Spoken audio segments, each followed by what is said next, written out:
Guys, let me congratulate you. You've completed the first challenge of the decathlon, and now we're on to challenge number 2. Now for the second challenge, what you will be doing is reading the first half of that classic book, Pilgrim's Progress.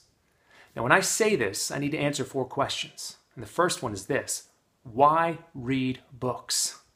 Some of you are not readers, and it's not on your agenda in a typical day to do any reading. So why should guys in the 21st century read old books?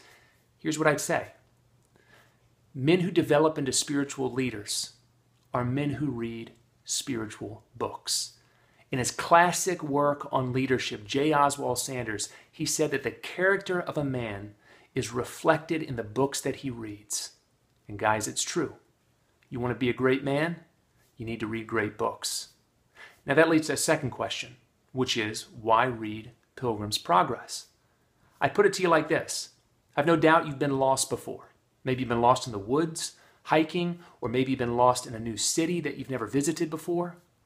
And you can think of the confusion and the disorientation and the frustration not knowing how to get to the destination you need to arrive at.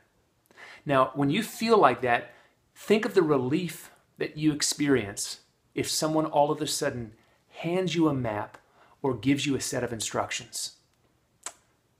It's wonderful. And guys, life is confusing. Following Jesus can sometimes be disorienting. And there's nothing better for discipleship than being given a map that gives you landmarks to know if you're headed the right direction, that alerts you to obstacles that you're going to face on the way, that reminds you of the resources that God has given you so that you can advance day by day along that road of holiness.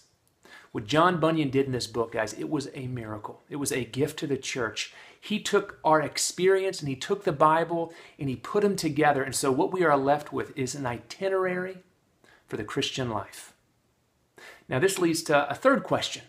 Now this is the second most read book in the history of the world. So somebody out there is saying, wait, I've read this already. What should I do? Maybe I've read it twice. Should I read it again? And here's what I'd say to you. C.S. Lewis, he once wrote a little article on great books, and in it he said, when it comes to really great books, if you've only read them once, you've not read them at all. The greatest preacher of the 19th century was Charles Spurgeon. He allegedly read Pilgrim's Progress every single year. He said he read it 100 times. Guys, if you've read it 10 times, read it again. In fact, if you read it 10 times, what you need to do is go find somebody who's not read it, and you go read it with somebody else. And guys, that leads to my fourth question. Maybe somebody is out there and they're thinking to themselves, you know, I find these old books really difficult to read. I'm not able to do this. What should I do? To you, I would share a quote, something that A.W. Tozer wrote 50 years ago, but it's as relevant today as it was then. Listen to this.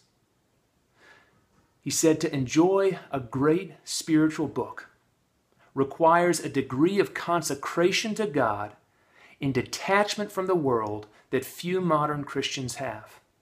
The early Christian fathers, the Puritans, are not hard to understand, but they inhabit the highlands where the air is crisp and rarefied, and none but the God-enamored can come.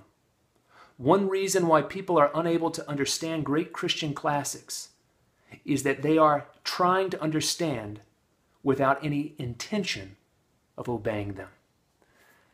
Guys, this is a book that your grandparents read, your great-great-grandparents read, and you can read it too.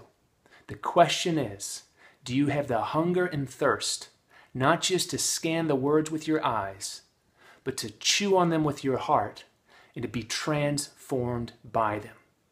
Now, pay attention to the instructions. We are going to be reading a modernized version. I encourage you to get that copy. It's got the chapter headings that break it down into bite-sized chunks. The language is updated so guys that live in the modern world can understand it.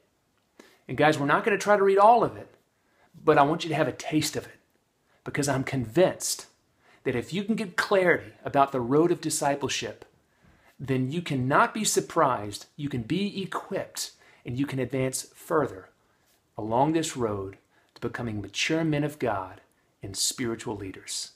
Let's do it, guys.